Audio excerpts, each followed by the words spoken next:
Muy buenas noches a todos ustedes. Es muy grato tener el día de hoy el inicio de una conferencia tan importante que va a tratar sobre un tema de trascendencia como es la Junta Nacional de Justicia.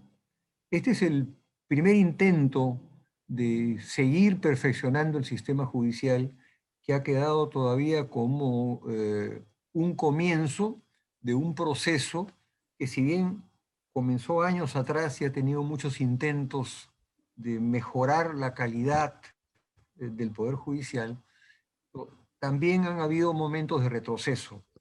Ahora que estamos en estos momentos con ímpetu de hacer las cosas bien y tenemos una Junta Nacional de Justicia que ya está funcionando con sus propios méritos, creemos que es el momento de que nos expliquen y le expliquen, sobre todo al mundo jurídico para comenzar, a ese mundo al cual pertenecemos todos los presentes, de los avances que viene haciendo la Junta Nacional de Justicia y cómo piensan ustedes también incentivar para que ahora que vengan las elecciones generales y tendremos la composición de un nuevo parlamento, cómo hacer para también encantar a la gente del nuevo parlamento para continuar con este proceso de permanente reforma del Poder Judicial hasta que alcance la eficiencia que todos queremos que tenga un poder del Estado tan importante y al cual estamos tan ligados nosotros los abogados. Así que con eso, el mejor de los éxitos, y le cedo la palabra, el uso de la palabra, al doctor Mario Castillo, que es el moderador esta noche del evento. Muchas gracias, querido Raúl. Buenas noches a nuestros muy apreciados expositores y al público que nos sigue en Zoom y en el Facebook de la Academia Peruana de Derecho. Me va a corresponder la grata función de moderar las conferencias de esta noche. En primer lugar, debo informar al público que habrá dos rondas de intervenciones. Una primera de 15 minutos y una segunda de 5. Para comenzar, escucharemos las palabras de la doctora Inés Tello de Ñeco, presidenta de la Junta Nacional de Justicia, abogada por la Universidad Nacional Mayor de San Marcos, con diversos estudios de posgrado seguidos en el Perú y en el extranjero, además de haber sido juez tanto civil como superior y anteriormente una muy prestigiosa abogada litigante. Adelante, doctora Tello de Ñeco. Gracias. Buenas noches. Lo primero es mi agradecimiento por darme esta oportunidad de informar a la comunidad jurídica y al país lo que es la Junta, cómo trabaja y qué desea hacer a futuro. También expresar mi satisfacción por encontrarme con Úrsula y David, personas muy comprometidas en todos los temas de justicia y con quienes hemos compartido muchos foros, y mi saludo a quienes nos siguen a través de las redes sociales. Yo quiero iniciar mi intervención recordando cómo surge la Junta Nacional de Justicia. Usted es de todos conocido como consecuencia de la grave crisis institucional que afectó al ex CNM, al Consejo Nacional de la Magistratura, por hechos que ya son de público conocimiento. Fue el Pleno del Congreso de la República que el 20 de julio del 2018 aprobó por unanimidad la remoción de los miembros de este Consejo Nacional de la Magistratura. Y el día 28 del mismo mes y año publicó la ley 30833 que declaró situación de emergencia al Consejo Nacional de la Magistratura y suspendió su ley orgánica. La salida política a esta situación, que se creaba con un órgano de tanta importancia dentro de nuestro diseño constitucional, fue la reforma de la institución, que estaba pensada como un órgano externo con autonomía plena en el desempeño de sus funciones, y como consecuencia de esa decisión es que surge se lleva a esto a un referéndum constitucional y posteriormente se dicta la ley, que creo que es más propio decir que hace resurgir a la institución, pero con otras competencias, nuevo modelo de selección y con otra denominación. he considerado necesario este recuento para alejar cualquier duda, cualquier cuestionamiento que se haga a la conformación de la Junta, a la elección de sus miembros. Somos ajenos a cualquier intento de injerencia de un grupo o un sector político, económico, mediático. Nuestras funciones se rigen por lo que la Constitución y la ley disponen. Es así como queda claro que fue el acuerdo unánime del Congreso de la República, que fue convocado a pedido del señor presidente de la República, y la voluntad popular que ratificó la decisión de que surja este nuevo órgano constitucional. A las funciones constitucionales de selección, nombramiento y procedimientos disciplinarios que tenía el Consejo Nacional de la Magistratura se sumó uno, más que es el de revisión de todos los actos que efectuó el ex Consejo Nacional de la Magistratura en el periodo 2015-2018.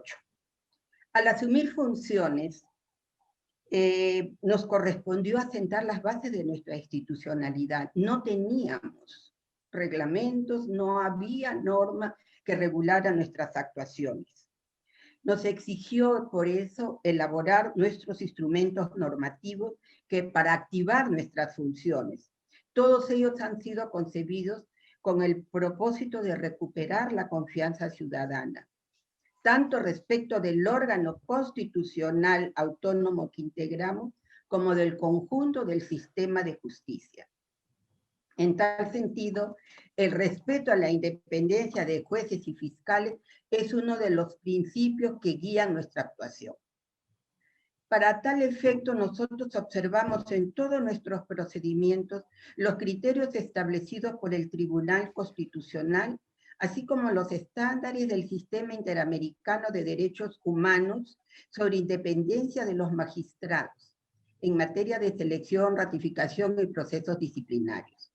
Con ese propósito y en este afán de demostrar con transparencia y buscar esta confianza ciudadana, cuando nos instalamos, efectuamos una declaración de principios éticos institucionales que han guiado nuestra actuación y que son 6 principios básicos, pero que no obvia la existencia de otros. Nos hemos propuesto trabajar con un sentido de responsabilidad y probidad.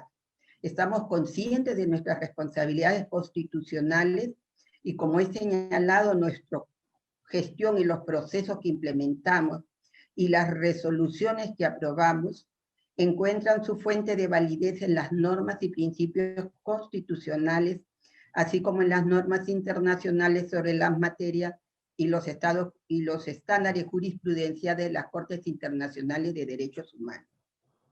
En nuestro segundo principio, declaramos y ratificamos nuestra independencia e imparcialidad. Asumimos el compromiso funcional de actuar y decidir sin admitir ninguna influencia política, partidaria, de poderes económicos y de cualquier otro interés de grupo. Hemos asumido la responsabilidad como tercer principio de observar escrupulosamente las exigencias constitucionales y legales propias de nuestra función. Hemos también declarado que seremos transparentes y, como tal, hasta el momento, los votos y las decisiones que tomamos en los procedimientos son públicos. Son públicos y justificados para que la comunidad conozca nuestras razones. Hemos declarado como quinto principio que vamos a hacer un ejercicio ejemplar y adecuado del cargo. El poder de nombrar como mandato constitucional nos obliga a comprometernos a asumir ante la opinión pública y en el ámbito privado un comportamiento personal y profesional correcto, íntegro, ejemplar y compatible con la investidura del cargo. Por ello nos hemos comprometido también a hacer un uso eficaz y correcto del presupuesto institucional. Como sexto principio, tenemos el principio de autoridad y respeto a la institucionalidad.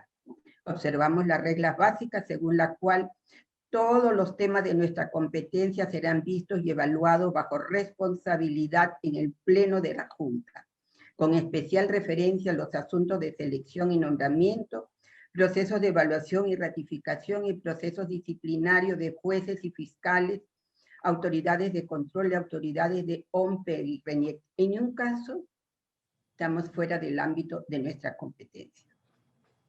También nos hemos propuesto desarrollar una gestión ordenada y planificada.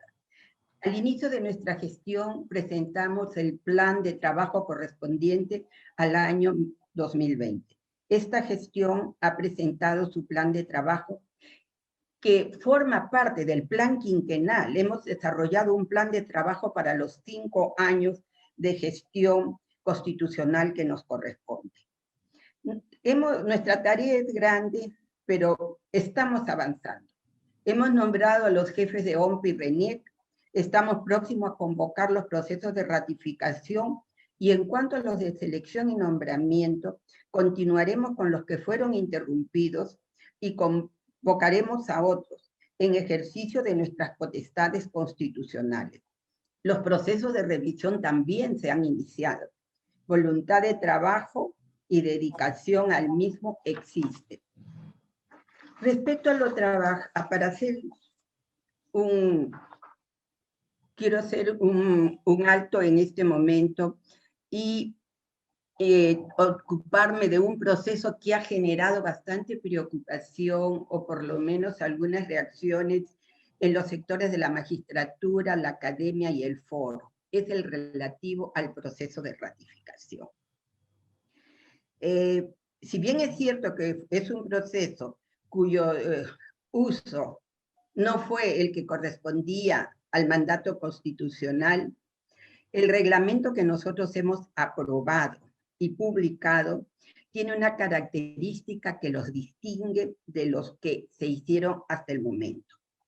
Hemos separado el proceso de ratificación del proceso disciplinario, que tiene, de acuerdo a ley y los reglamentos, su cauce ajeno a la ratificación.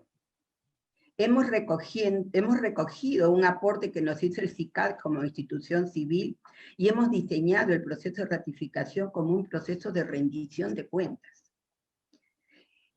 No es un concepto ni un principio ajeno a la función de los órganos constitucionales. La garantía de transparencia y rendición de cuentas y el principio de responsabilidad, como lo ha señalado la Comisión Interamericana de Derechos Humanos en el informe temático Corrupción y Derechos Humanos, resultan imprescindibles para garantizar que la sociedad pueda fiscalizar la acción estatal. Objetivamente, el Pleno y la comunidad conocerá cómo ha gestionado su despacho el magistrado sujeto a ratificación. Evaluaremos los resultados obtenidos, tanto en el número de procesos concluidos o sentenciados, demandas calificadas y otras actividades propias del despacho. También será materia de evaluación los aciertos de las resoluciones, no a partir de lo que nosotros podamos entender como un razonamiento justo, no, sino a partir de lo que los órganos jurisdiccionales han resuelto en última instancia y han validado o han revocado las resoluciones del magistrado evaluado. Garantizamos que no haremos mal uso del poder que se nos ha dado. La comunidad nos podrá fiscalizar, podrá analizar la forma en que llevamos a cabo las entrevistas y, como vuelvo a repetir, los votos serán públicos y motivados. Esa es la garantía que vamos a dar, no solo a la comunidad, sino a los propios magistrados, porque el magistrado también desea ser evaluado o ratificado en un proceso legal, justo y respetuoso de sus derechos y la estabilidad reforzada que le confiere su estatus de juez. En los procesos disciplinarios que venimos desarrollando, estamos observando los principios del debido proceso y el respeto de las garantías propias del proceso penal, con las singularidades y diferencias propias del proceso administrativo sancionador, como lo ha establecido en diversos pronunciamientos del Tribunal Constitucional y la Corte Interamericana de Derechos Humanos. La referencia que hacemos en nuestras resoluciones a los principios y valores éticos responden a la esencia de un Estado democrático y constitucional de derecho. Lamentablemente, tenemos un elevado número de denuncias que causan preocupación. Esperamos que algún día estas denuncias sean escasas. Uno de los graves problemas que afrontamos en los procesos de selección y nombramiento para eliminar la provisionalidad es la falta de presupuesto del Poder Judicial y del Ministerio Público para cubrir las remuneraciones de quienes deben ocupar los cargos como titulares.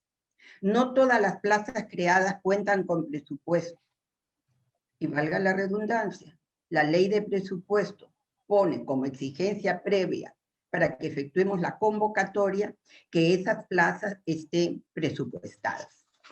En el Poder Judicial solo se cuenta con presupuesto para sacar a concurso 147 de un total de 945 plazas. En el Ministerio Público la situación es más grave. Existen 3.778 fiscales provisionales. A la fecha, solo se ha reportado la existencia de 128 plazas presupuestales. Ello nos ha obligado a poner atención en reglamentar la elección de jueces provisionales y supernumerarios. La situación excepcional que afectó la labor de selección y nombramiento de jueces y fiscales impidió la provisión de jueces supernumerarios en la forma que señala el artículo 65.3 de la Ley de Carrera Judicial. La Ley de Carrera Fiscal solo hace referencia al fiscal provisional. Y es una gran preocupación que tenemos porque lamentablemente el mayor número de procesos disciplinarios que están concluyendo con la destitución por comisión de faltas muy graves involucra en su gran número a jueces supernumerarios y a fiscales provisionales. Sobre este tema lo estamos estudiando y lo trabajaremos tanto con el Ministerio Público como con el Poder Judicial. Urge dar una atención y buscar una solución a este problema que aqueja a las instituciones y a la sociedad en general. De esta manera, rindo cuentas ante la comunidad. Gracias. Muchas gracias, doctora Inés Tello. Ahora le corresponde hacer uso de la palabra a la doctora Úrsula Indacochea Prevost, abogada titulada en la Pontificia Universidad Católica del Perú y directora de Independencia Judicial de la Fundación para el Debido Proceso en Washington.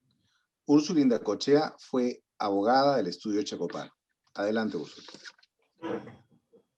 Muchas gracias, Mario, y gracias a la Academia por la invitación. Es un honor para mí acompañarlos desde Washington para hablar sobre un tema que me apasiona personalmente, que es el de la Junta Nacional de Justicia, y hacerlo con su presidenta en el mismo panel es para mí un honor.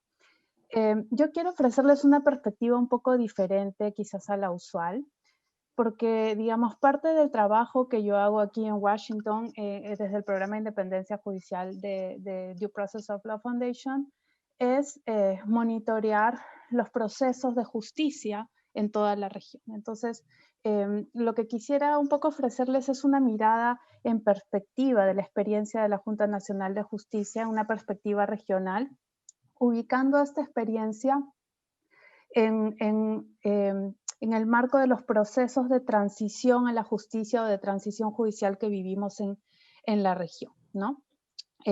Y cuando quiero ubicar la Junta como una experiencia que forma parte de estos procesos, quiero referirme específicamente a su competencia de revisión extraordinaria de decisiones, de las decisiones adoptadas por el extinto Consejo Nacional de la Magistratura. Cuando hablamos de transición judicial, ¿a qué nos referimos? O transición a la justicia, ¿no? uno se pregunta transitar de dónde a dónde, ¿no? Las transiciones que vivíamos a finales de los años 70 o inicio de los años 80 eran transiciones de regímenes dictatoriales hacia la democracia.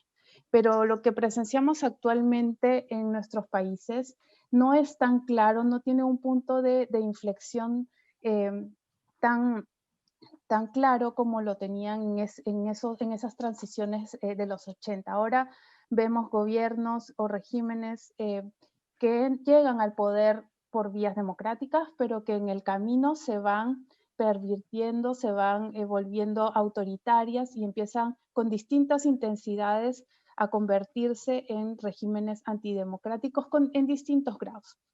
Pero lo que muchos de estos regímenes tienen en común es la progresiva cooptación o la utilización de los sistemas de justicia para permanecer en el poder. Entonces, varios países de la región han cooptado los tribunales constitucionales, por ejemplo, para luego plantear demandas en las que se interprete la Constitución y específicamente las cláusulas de reelección presidencial o se han cooptado las fiscalías para lograr la impunidad de redes de corrupción. Entonces estamos en ese escenario en general, en que regímenes políticos a veces han cooptado la justicia, también a veces considerándolos un actor clave dentro de sus proyectos políticos, ¿no?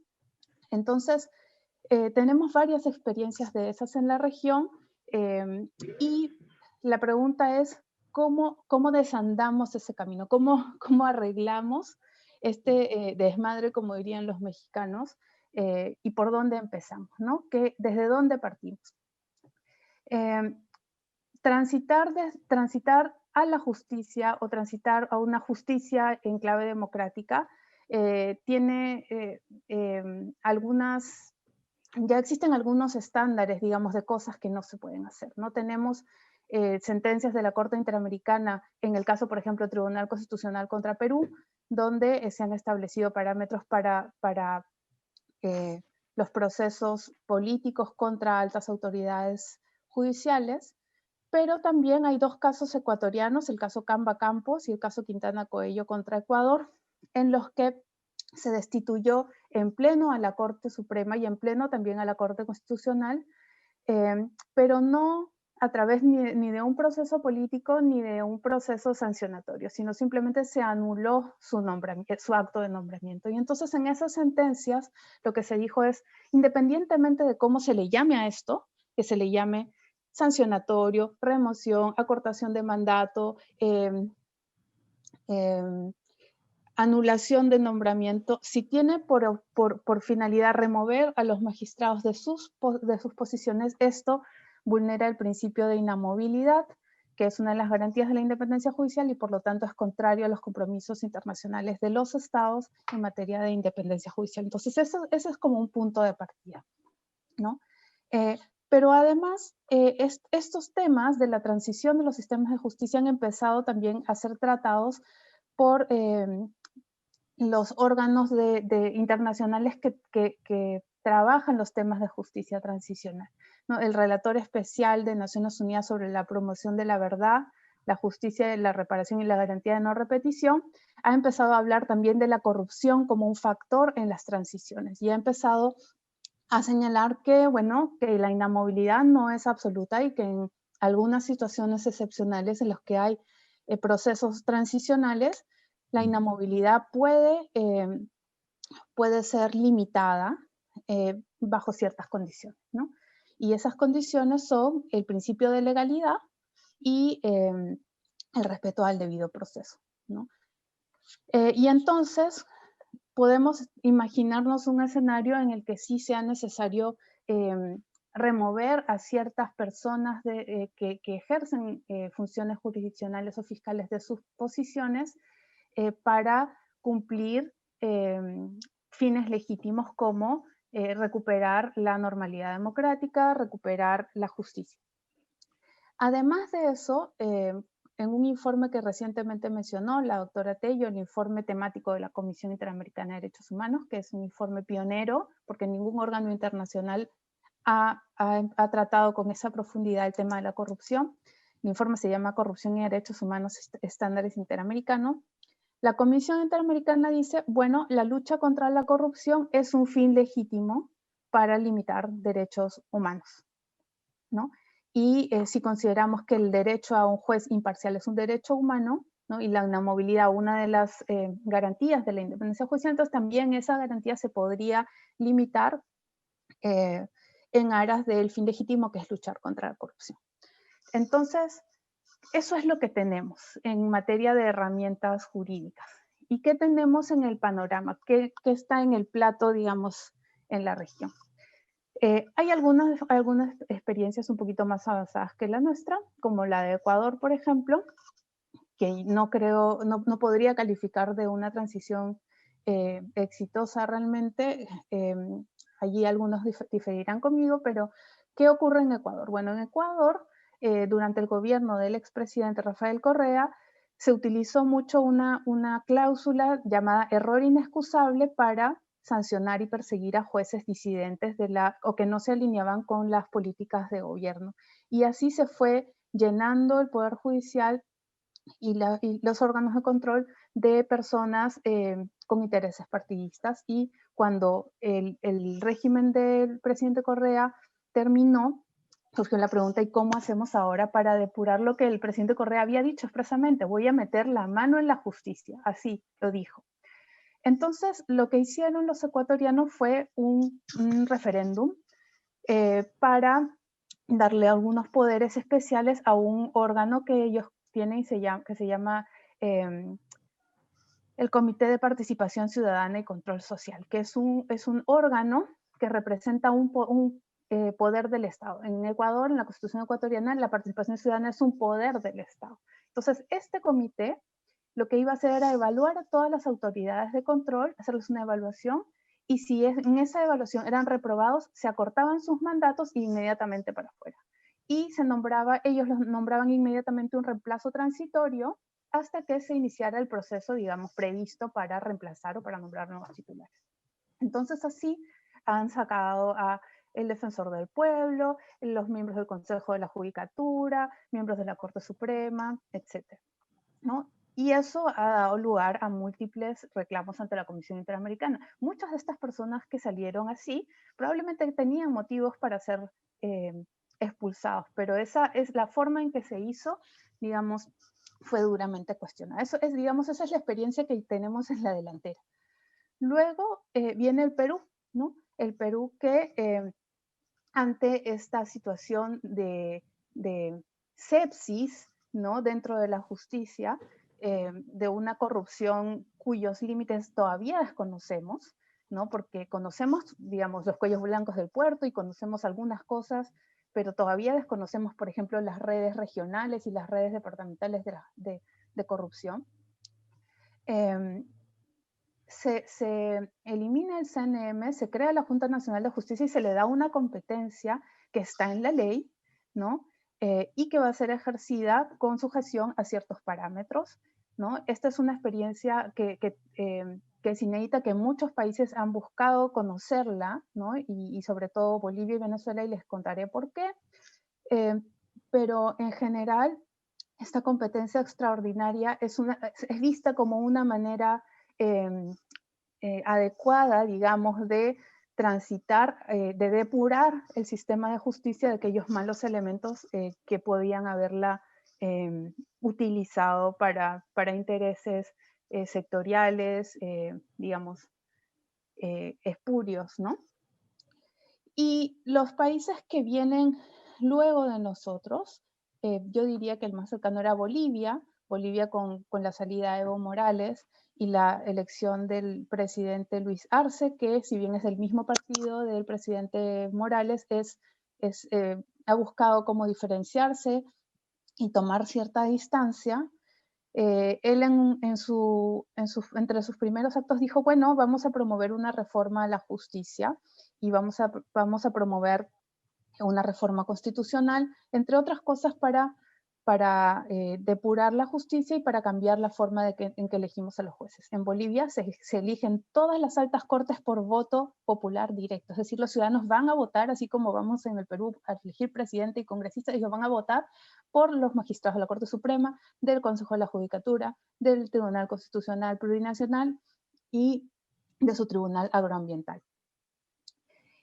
Pero ¿qué pasaba en Bolivia? En Bolivia tienen un altísimo nivel de provisionalidad. Casi todos sus jueces son provisionales. Yo diría que más del 90%. ¿Y eso por qué? Porque cuando Evo Morales cambia la Constitución, en una cláusula dice, bueno, inmediatamente todos los jueces se vuelven provisionales a partir de ahora.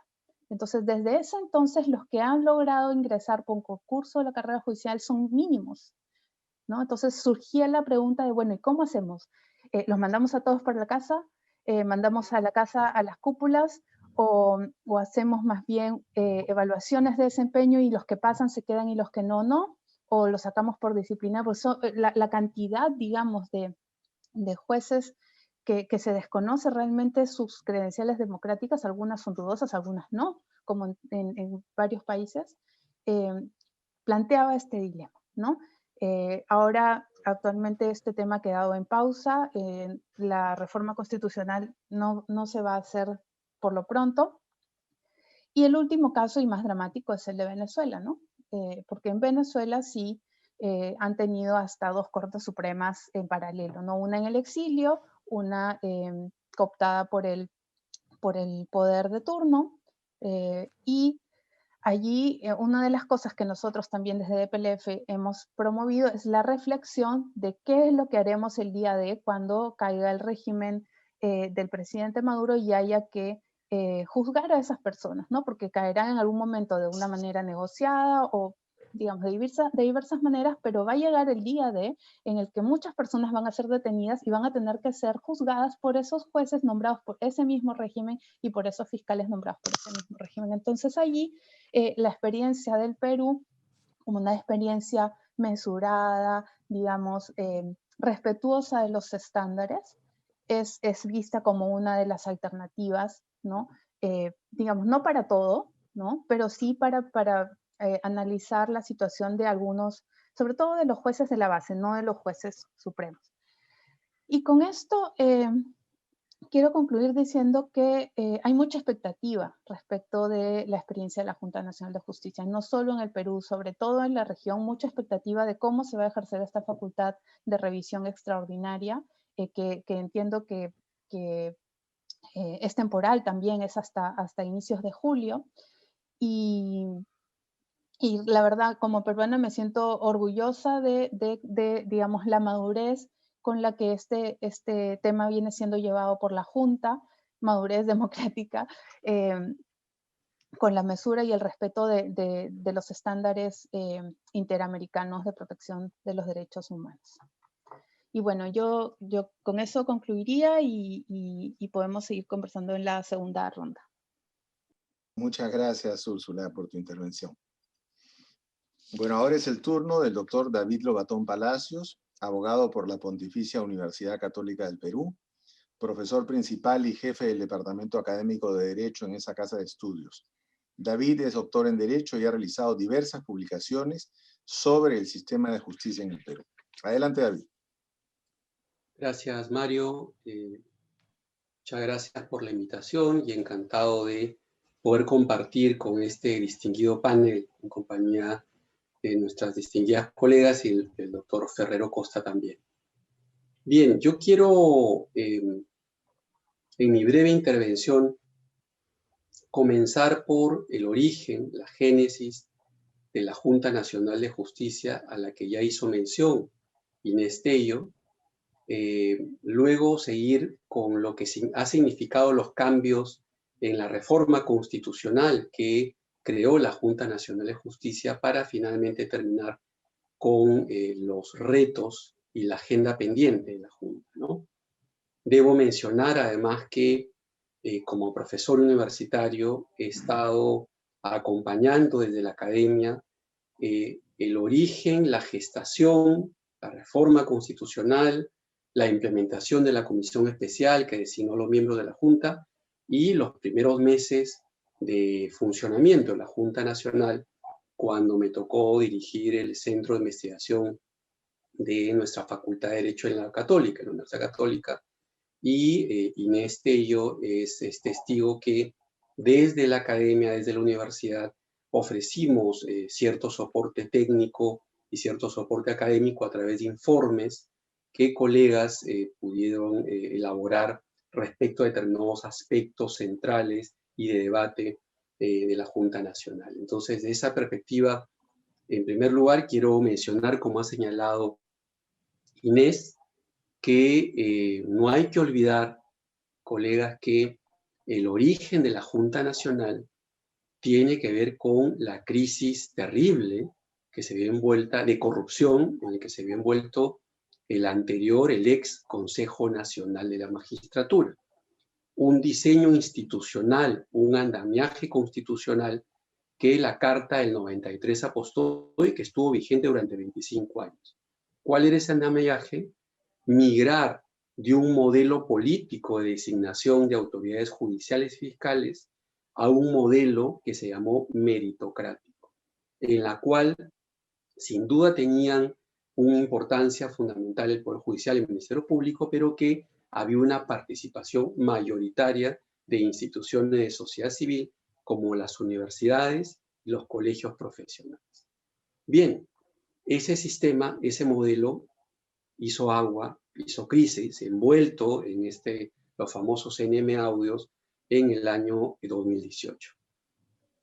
Yo quiero resaltar lo siguiente: no volvimos como un péndulo al modelo político de designación de jueces y fiscales, que era una posibilidad.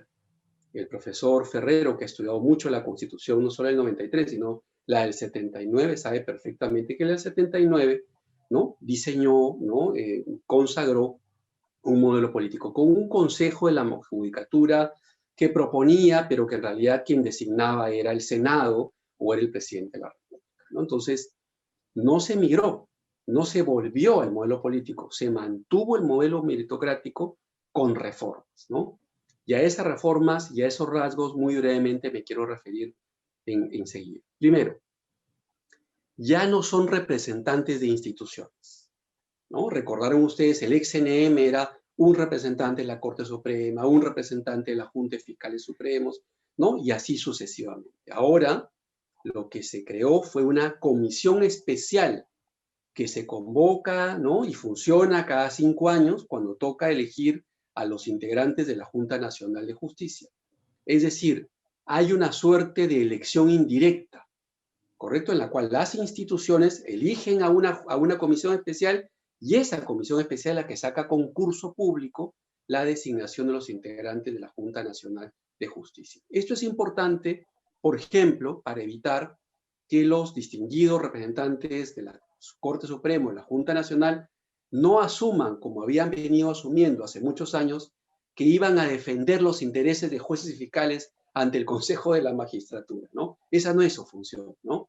Es simplemente formar parte de un colectivo en la cual ciertamente se tiene que elegir en base a los méritos. Y en segundo lugar, se redujo la participación de la sociedad civil porque sin duda alguna los colegios profesionales, como les consta a muchos que los están siguiendo en este momento, están pasando por una crisis institucional terrible, ¿no? Y lo que hizo esta reforma constitucional es reducir, acotar la participación de la sociedad civil a las universidades públicas y privadas.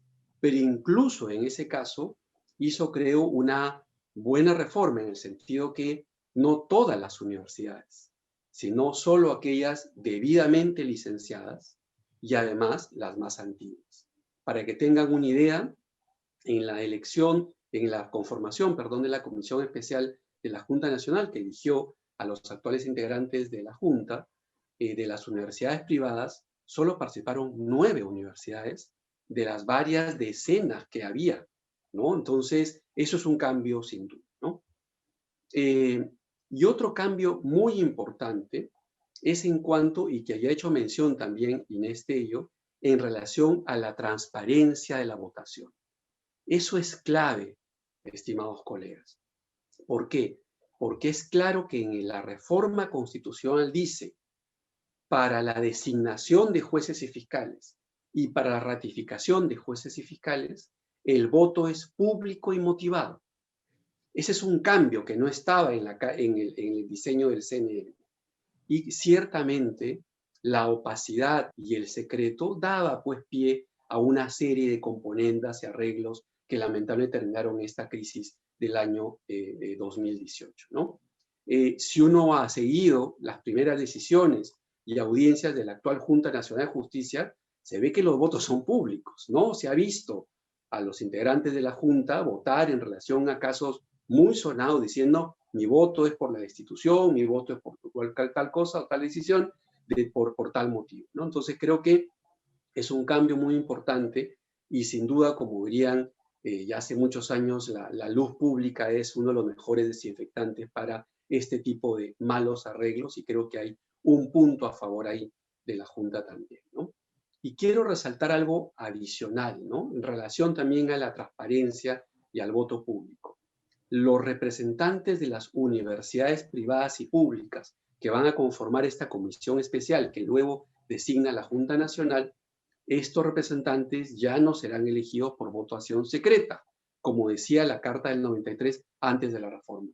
Ahora esta votación tendrá que ser pública y además gestionada por la OMP. En segundo lugar, otro cambio fundamental. Se ha ampliado, se ha reforzado las potestades disciplinarias de la Junta Nacional de Justicia en comparación con el ex-CNM. En la actualidad, la Junta Nacional no solamente puede iniciar proceso de destitución de oficio respecto a jueces y fiscales supremos, como ya lo podía hacer antes el CNM anterior. Ahora también lo puede hacer en relación a cualquier juez y fiscal. Recientemente, lamentablemente, hemos visto el caso de fiscales del Callao que la Junta Nacional de Justicia ha abierto de oficio proceso disciplinario, ¿no? Respecto a esas fiscales, ¿no? Entonces, se han ampliado sus potestades disciplinarias. Y en relación a jueces y fiscales supremos, no solamente puede destituir, también puede imponer sanciones menores de suspensión o de amonestación.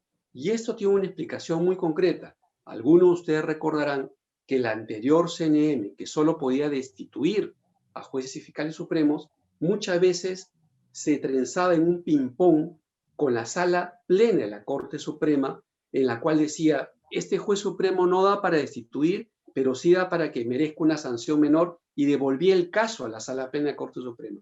Y la sala plena decía, yo soy autónomo, yo no tengo que seguir lo que dice el Consejo de la Magistratura.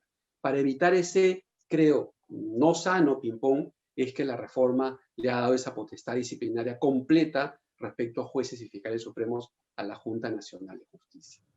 Tercero, rendición de cuentas. Como bien ha señalado Inés, y es una de los nortes de la Junta, y me parece muy bien, la Junta ahora tiene la obligación constitucional de informar una vez al año ante el Congreso de la República. Eso es muy importante también, ¿no? Es decir, otra vez, no es un órgano constitucional autónomo con mucho poder, pero, reitero, con obligaciones constitucionales muy claras también.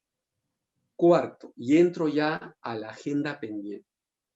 Sí es claro que hay un debate jurídico, y me parece que en democracia no hay que rehuir el debate, sino hay que saludar el debate en democracia en relación a la potestad de ratificación. Y más aún, a una nueva potestad denominada evaluación anual de desempeño.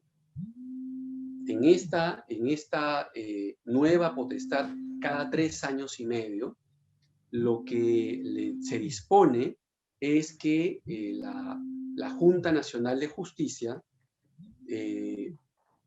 la Junta Nacional de Justicia tenga que evaluar, en coordinación con la Academia de la Magistratura, a todos los jueces y fiscales, una evaluación anual de desempeño que no llega necesariamente a la no ratificación, pero que sin duda no solamente carga de trabajo a la Junta Nacional de Justicia, que hoy es un órgano de competencia nacional, pero que no tiene oficinas en todo el país, solo en Lima, ¿no? Segundo, la Junta ya tiene un desembalse de procesos en designación, en ratificación, procesos disciplinarios. Podrá dar fe Inés Tello de ello, de 18 meses en la que el país no tuvo un órgano constitucional como este en funcionamiento. Entonces, y en relación a la ratificación, también se ha abierto un debate, como bien ha señalado Inés.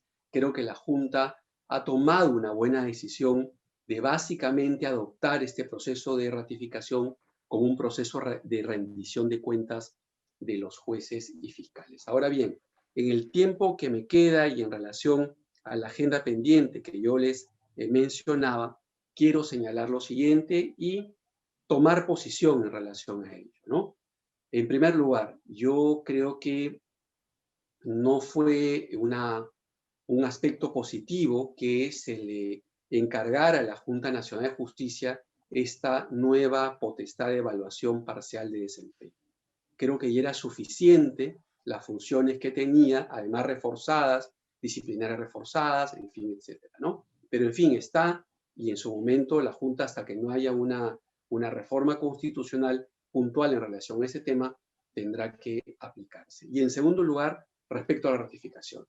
Como de pronto algunos de ustedes saben, y es de público conocimiento, hay un proceso constitucional en curso ante el TC que cuestiona no solamente la evaluación parcial de desempeño, sino la potestad de ratificación. Porque siempre en el Perú ha habido una posición de un grupo de jueces y fiscales válida en democracia, vuelvo a repetir, más allá que estemos de acuerdo o no con esa posición, que la ratificación es una amenaza, un riesgo a la independencia judicial o autonomía fiscal. ¿Cuál es mi posición al respecto?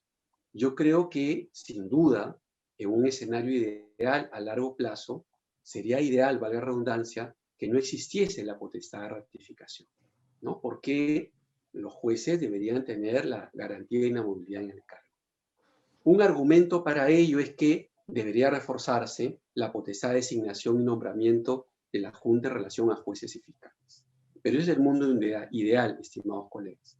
Yo creo en verdad que en la actual circunstancia, dado los casos de corrupción del ex CNM y los que esté encontrando, investigando la actual Junta Nacional de Justicia, yo creo que, dado que nuestro sistema de justicia todavía tiene muchos aspectos que mejorar en desempeño de los magistrados, creo que es conveniente mantener la figura, por lo menos por un corto o mediano plazo, pero sin duda en clave de rendición de cuentas, como muy bien ha señalado Inés Tello. ¿Qué plantearía de pronto a futuro, quizás en una posible reforma constitucional, que la Junta Nacional pueda tener una suerte de potestad de certiorari respecto a la ratificación? Esto es que no tenga que ratificar cada 7 años al ejército de jueces y fiscales que tenemos en el país, sino que haga oídos de casos realmente terribles de jueces o fiscales que no tienen conducta funcional, pero que su desempeño deja muchísimo que desear. Y que de pronto llame a ratificación, evaluación, ratificación a algunos jueces y fiscales a criterio discrecional de la Junta Nacional. De pronto, de esa manera, reduce su carga de trabajo, que es abundante, y reduce también, respecto a los buenos jueces y los buenos fiscales, la posibilidad de estar dando cuenta cada cierto tiempo de su desempeño. Esa es algunas dudas, algunas de las ideas que tenía en mente en relación, que quería compartir con ustedes en relación a la agenda pendiente de la Junta Nacional de Justicia. Muchas gracias. Muchísimas gracias, David. Bueno, vamos a pasar a la segunda ronda. Y en primer lugar, vamos a ceder el uso de la palabra a la señora presidenta de la Junta Nacional de Justicia, la doctora Inés Tello de Ñeco. Adelante, doctora. Gracias. Bueno, hay varios temas que se ha tocado y con Úrsula hemos conversado mucho y bien, siempre hemos tenido mucho interés en lo que es el tema de la revisión de las resoluciones. Hemos elaborado un reglamento con apoyo de miembros de la academia, el CICAR también contribuyó el IDL, contribuyeron los organismos, tanto el Ministerio Público, el Poder Judicial, fue aporte, y lo hemos concebido como un proceso garantista.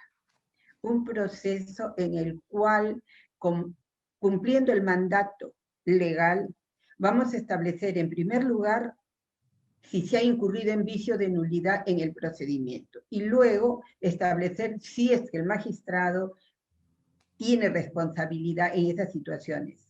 Pero de antemano debo decirle que, por ejemplo, nosotros hemos comenzado con los 139 procesos de ratificación automática, en los cuales se dejaron de lado las disposiciones legales y se adoptó un criterio distinto, y hemos encontrado que en muchos casos, por ejemplo, los ratificados no alcanzaban ni siquiera los promedios ponderados que exigía el reglamento que se había elaborado. O sea, allí ya tenemos un primer buen número de procesos que evidentemente van a merecer un pronunciamiento en cada caso individual. Nosotros estamos trabajando con mucha dedicación y, como dije hace un momento, ya los tenemos comenzado. Pero no solamente son las ratificaciones automáticas, también estamos revisando procesos disciplinarios en los cuales no se admitió la denuncia, o admitida la denuncia, se absolvió al investigado, y en las cuales hemos recibido muchas denuncias de parte sobre esta situación. Así que nosotros estamos encaminados a cumplir con ese objetivo, y esperemos dar una respuesta a quienes tienen tanta expectativa en lo que vamos a armar o vamos a desarrollar en estos procesos. En el proceso de ratificación que mencionó David, nosotros lo vamos a hacer más ágil, porque en nuestro reglamento que hemos previsto, va a ser un trabajo de gabinete, porque miren, ¿qué sabe? Voy a salir del tema para decirle que nosotros venimos trabajando con mucho ahínco en informatizarla, la data de la institución, y obviamente del Ministerio Público y del Poder Judicial, porque ellos son los que nos tienen que alimentar a nosotros de información. Ya hemos firmado convenio con el Poder Judicial, estamos próximos a hacerlo con el Ministerio Público. Estamos pidiendo que nos integren al expediente electrónico. Queremos tener el acceso directo a la fuente para hacer este proceso más ágil. ¿Y qué es lo que pensamos? Nosotros, hecha la evaluación de gabinete, si consideramos que la labor, la gestión del despacho ha sido adecuada, el magistrado es ratificado automáticamente. Si nosotros advertimos objetivamente de que este señor magistrado, señora magistrada, no tiene un despacho al día, o por lo menos que responda a la carga, y tiene un informe desfavorable, es notificado y tiene derecho a una audiencia oral para nosotros escucharlo. La diferencia está en los niveles de jueces, que los supremos todos van a ratificación con proceso, con entrevista personal. Pero los otros niveles hemos considerado que si nosotros, vuelvo a reiterar, advertimos que la gestión del despacho es adecuada, que la producción es óptima, no, es buena, ya. Allí nosotros terminamos. ¿Y por qué le hacemos este hincapié? Estuve en una reunión con unos funcionarios del Banco Mundial. No puedo confirmar si el dato es cierto, pero me dieron una cifra del promedio de expedientes expedidos por juez que fue preocupante. No podemos admitir como válido que, según los datos que ellos habían obtenido sin confirmar, el promedio sea de 11 sentencias por mes. No, eso era inaceptable, ¿no? Entonces, por ejemplo, es una de las preocupaciones que nos lleva a trabajar mucho con la información. Nosotros necesitamos conocer qué ha hecho. Y esa información la tienen el Poder Judicial y el Ministerio Público, porque los jueces remitimos mensualmente información. Entonces, no es de difícil obtención. Nosotros la podemos obtener directamente de las instituciones, y allí nos orientamos para hacer este trabajo de ratificación, respetando todos los derechos del magistrado. Queremos jueces y fiscales buenos. No estamos en una cacería de jueces. Estamos en un deseo de mejorar el Poder Judicial, y es por eso que, como decía David, ¿no? Esta nueva facultad que se nos ha dado de evaluación parcial va a ser precisamente, la hemos diseñado, está pensada, está a cargo del doctor Antonio de la Haza, un miembro de la Junta, que es profesor universitario. A él le hemos encargado esto, y la hemos diseñado. Tenemos un reglamento, lo que queremos es cubrir las deficiencias. Sabemos, es decir, de todos sabemos las deficiencias que hay muchas veces en la formación universitaria. No siempre han ido a la judicatura los mejores alumnos. Han llegado, entonces queremos suplir deficiencias, queremos mejorar su nivel para que ese magistrado o magistrada que llegue o que alcance el estándar exigido pueda permanecer en la función. Pero no es con la evaluación que se va a eliminar, porque la evaluación no constituye un proceso de destitución. La evaluación es simplemente determinar competencias, reforzar competencias, y nos servirá como un insumo para trabajar posteriormente. Hay muchas cosas por hacer, hay muchas ideas. Nosotros hemos planteado como Junta Nacional de Justicia ante el Consejo de Reforma Judicial que la Academia de la Magistratura pase a ser parte de la Junta Nacional de Justicia. Nos corresponde porque creemos que, siguiendo experiencias de otros países, los mejores alumnos de la academia son los que tendrían quizá la posibilidad de tener un acceso directo al nombramiento. Necesitamos conocer bien cuál es la formación que se da, y el sueño de todos es obtener una escuela de la magistratura para poder tener, reitero, buenos jueces y buenos fiscales. Muchas gracias, doctora Tello, por sus muy interesantes reflexiones. Es ahora el turno de la doctora Úrsula Indacochea. Adelante, Úrsula. Gracias. Yo quisiera complementar un poco la exposición que hice al inicio, hablando un poco sobre la Junta Nacional de Justicia como uno de los órganos clave en la lucha contra la corrupción, y especialmente de la corrupción judicial. Digamos, desde el derecho internacional, el Estado es uno solo. Los Estados asumen obligaciones, y las convenciones, tanto la de Naciones Unidas como la Interamericana contra la Corrupción, establecen obligaciones para el Estado peruano de combatir la corrupción, pero también los convenios de derechos humanos lo establecen, y en este informe que mencioné se han interpretado las obligaciones de prevenir y de perseguir la corrupción en clave de derechos humanos, ¿no? ¿Y esto qué significa en concreto para la Junta? De acuerdo con la definición que se maneja de corrupción en el campo de los derechos humanos, la corrupción no es solamente aquello que está tipificado como un delito, digamos, en el campo criminal, sino es una definición, se las voy a leer, es un abuso o desviación de poder encomendado, que puede ser público o privado, que desplaza el interés público por un beneficio privado, personal o de terceros, y que daña la institucionalidad democrática, el Estado de Derecho y los derechos humanos. Digamos, el abuso o desviación del poder de juzgar, del poder jurisdiccional que tienen los jueces o los fiscales para el beneficio privado, califica como un acto de corrupción desde el punto de vista de las obligaciones en materia de derechos humanos del Estado. Y entonces la Junta Nacional, al ser la encargada de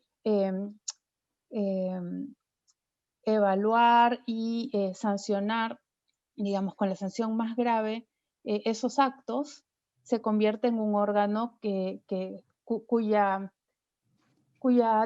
performance, cuyo desempeño es clave para decir que el Estado peruano cumple o no este tipo de obligaciones. Entonces, ¿cómo las puede cumplir en sus diferentes competencias?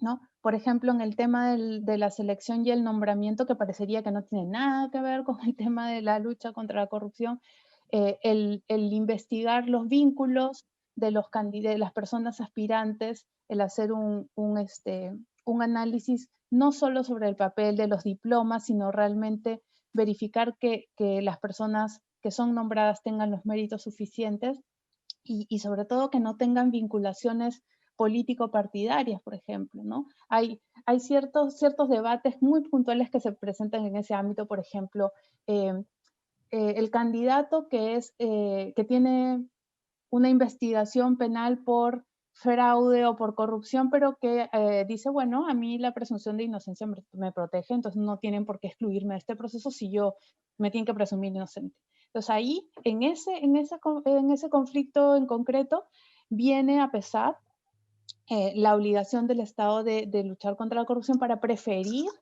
¿no? Para preferir en esa ponderación entre el principio de presunción de inocencia y garantizar una judicatura libre de corrupción, que estas personas, por ejemplo, sean descalificadas de un proceso de selección, por ejemplo, ¿no? Porque la confianza de los ciudadanos en su sistema de justicia es más pesada, es más valiosa en esa ponderación que el permitir a una sola persona, que además tiene investigaciones en curso, poder ingresar a la judicatura, ¿no? En cuanto a la potestad disciplinaria, por ejemplo, el poder interpretar el cumplimiento el interpretar las faltas y las obligaciones de los deberes funcionales en esta clave, ¿no? En clave de el correcto ejercicio de la función jurisdiccional y la lucha contra la corrupción también es una manera. Y quisiera resaltar un caso que me pareció muy llamativo y importante, no solamente por la persona que es la protagonista del caso, que es el ex fiscal Pedro Chávarri, sino por una magnífica fundamentación de la Junta en ese caso, que además apeló a los deberes éticos, a los estándares éticos en el ejercicio de la profesión y en el ejercicio del cargo, ¿no? Una de las causales de la resolución por la que se sanciona al señor Chávarri es el haber mentido, ¿no? El haber faltado a la verdad, ¿no? Y la importancia que este deber de veracidad tiene en el ejercicio de la función, en este caso fiscal, ¿no? Los fiscales son quienes investigan los hechos, digamos, los hechos, los elementos fácticos son su material de trabajo, por así decirlo, y entonces nosotros como ciudadanos confiamos en que ellos van a interpretar los hechos de manera objetiva, independientemente de el fin que ellos estén persiguiendo con su investigación. Si los hechos, digamos, apuntan a la inocencia, pues ellos deben actuar objetivamente en concordancia. Si apuntan a una responsabilidad, pues igualmente.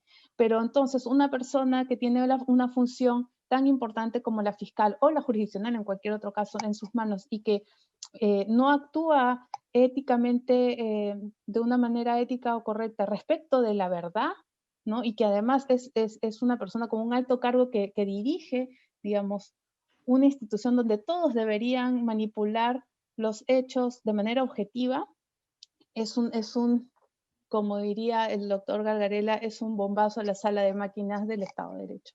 Entonces, el que la Junta pueda incorporar estos estándares éticos como parámetros interpretativos también es algo muy positivo y muy importante, ¿no?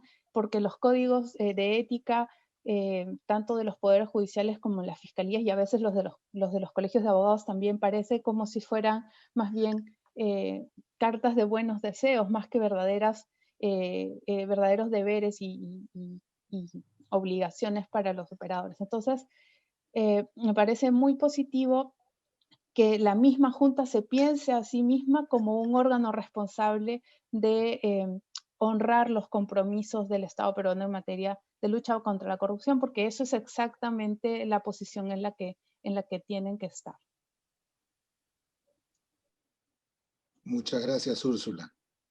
Y bueno, para cerrar este segundo bloque, vamos a ceder el uso de la palabra al doctor David Lobatón. Adelante, David. Gracias, Mario. Bueno, en primer lugar, saludar las decisiones y las políticas institucionales que Inés Tello nos ha podido compartir en esta sesión en relación a la ratificación, ¿no? Sin duda es una buena metodología de trabajo, ¿no? Que los va a ayudar, creo yo, a enfocarse justamente en los jueces o fiscales que tengan serios problemas de desempeño en sus funciones, ¿no? En segundo lugar, también quería reiterar que había un aprendizaje de lecciones aprendidas aquí en el Perú en relación a la Junta Nacional, ¿no? No sé si algunos de ustedes recordarán, pero cuando cayó el régimen de Fujimori a fines del año 2000, el entonces CNM, que había estado capturado por el régimen, comenzó a llevar a cabo diversos procesos de no ratificación y producto de ello salieron del Poder Judicial y del Ministerio Público alrededor de 200 magistrados. Ciertamente había de todo ahí, había gente realmente que había estado vinculado como alfiles o peones del régimen de Fujimori Montesinos en el sistema de justicia, pero también algunos casos de clamorosa injusticia, ¿no?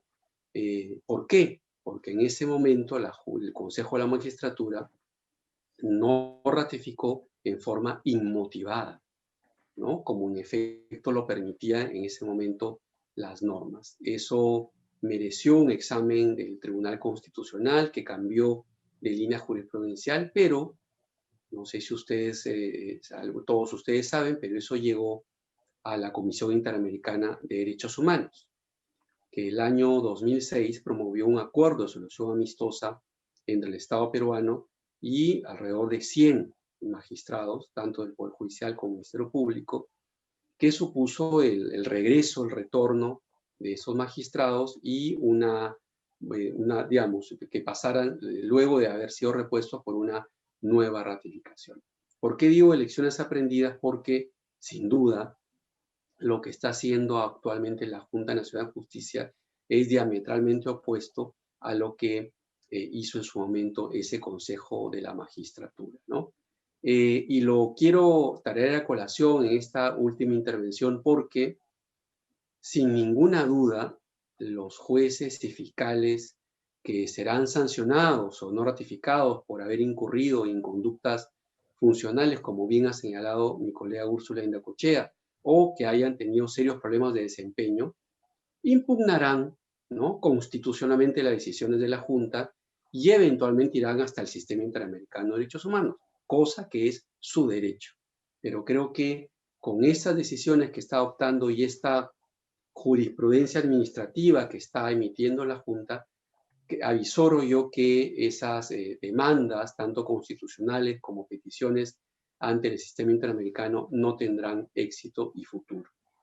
Insisto, porque creo que la Junta desde el inicio ha tenido un aprendizaje, ¿no? Yo recuerdo que en febrero del 2020, pues sí, 2020, febrero de 2020, tuvimos en Lima la visita del entonces presidente de la Comisión Interamericana de Derechos Humanos, Joel Hernández, y se reunió con la Junta Nacional de Justicia y ofreció la asesoría técnica de la Comisión.